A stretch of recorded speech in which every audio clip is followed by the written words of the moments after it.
This is the FFR Trading Market Minute. And again, this is the S&P 500 in the form of the SPY on the daily chart here.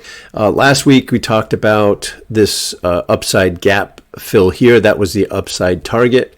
And you can see yesterday, which was Tuesday, that gap was filled and that target was hit. And then we gapped up again this morning here. Now our oscillator, or the RSI here, is in overbought territory.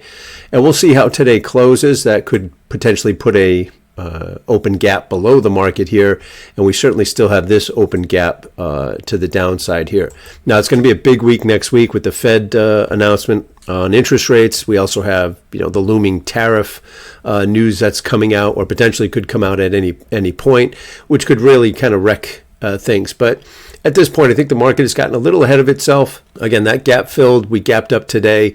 We'll see what type of candle. Might have a kind of a reversal type candle here. You're going to have some resistance right up in here.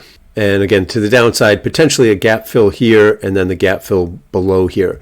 So I expect the market will probably start to trade in a range here as we get into Friday and Monday.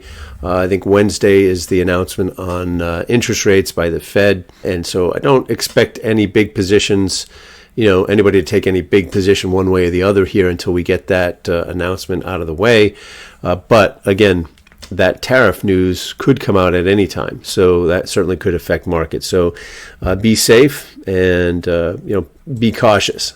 Economic data set for next week. Monday's ISM Services PMI. And then Wednesday is the big interest rate decision from the Fed. And then at 2:30 will be the FOMC press conference.